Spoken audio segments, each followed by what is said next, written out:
સુરતના કાપોદ્રા વિસ્તારમાં ઘરેથી નીકળેલ અને તાપી નદીમાંથી મળેલ યુવતીના લાશનો મામલો. સુરતના કાપોદ્રામાં યુવતીના ઘરેથી નીકળી ગયા બાદ તાપી નદીમાંથી લાશ મળવાનો મામલો. યુવતીની લાશ લઈ પરિવારજનો પહોંચ્યા હતા કાપોદ્રા પોલીસ મથકે. કાપોદ્રા પોલીસે યુવતીના આપઘાતની દુષ્પ્રેરણા ગુનો કર્યો દાખલ. કાનો પરમાર નામનો યુવક પરિણીત હોવા છતાં યુવતીને ડરાવી ધમકાવી કરતો હતો શારીરિક શોષણ. 9 સપ્ટેમ્બરના રોજ પણ યુવતીને ડરાવી ધમકાવી મોડી રાત્રે તેના ઘરની બહાર મળવા બોલાવી હતી.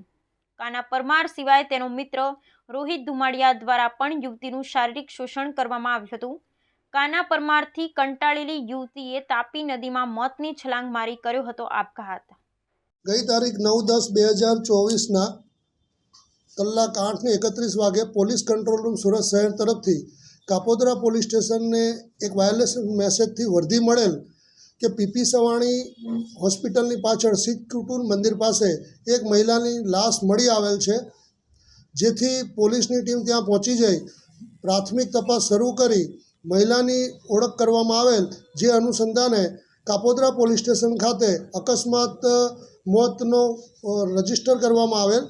બાદ આ કામે અકસ્માત મોતના અનુસંધાને ઊંડાણપૂર્વક તપાસ કરતા હકીકત એવી જાણવા મળેલ કે આ મરણ જનાર બેન તારીખ 9/11/2024ના કલાક રાત્રિના આશરે 3:30ની આસપાસ ઘરેથી નીકળી ગયેલ અને PP Savani English medium school શીત કુટેજ મંદિર પાસે કોઈ અજાણ્યા રિક્ષા ચાલક પાસેથી મોબાઈલ ફોનની માગણી કરેલ અને એ મોબાઈલ ફોનથી પોતાના મિત્ર કાનાભાઈ બુધાભાઈ પરમાર નાઓને ફોન કરી અને બોલાવેલ.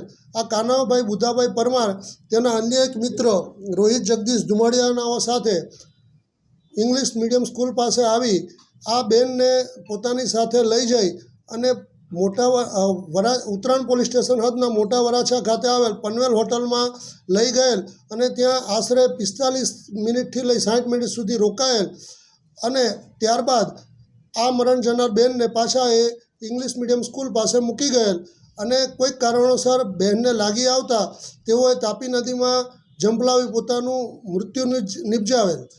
આ ગુનાના કામે હકીકત એવી છે કે આ કાનાબુધા પરમાર નાઓને આ બેન સાથે સંબંધ હોય અને તેને સંબંધ બાંધવા માટે અવારનવાર બળજબરી કરતા હોય અને લાલચ આપતા હોય અને ધમકી પણ આપતા હોય અને તે આરોપી પોતે પણ લગ્ન કરેલ હોય, જેથી આ સંબંધ લાંબો ટકી શકે તેમ ના હોય તેનું માઠું લાગી આવતા આ મરણ જનાર બેને તાપી નદીમાં પોતાની જીવન ટૂંકાવી દીધેલ. આ અનુસંધાને કાપોદ્રા પોલીસ સ્ટેશનમાં ગુનો રજીસ્ટર કરવામાં આવેલ છે.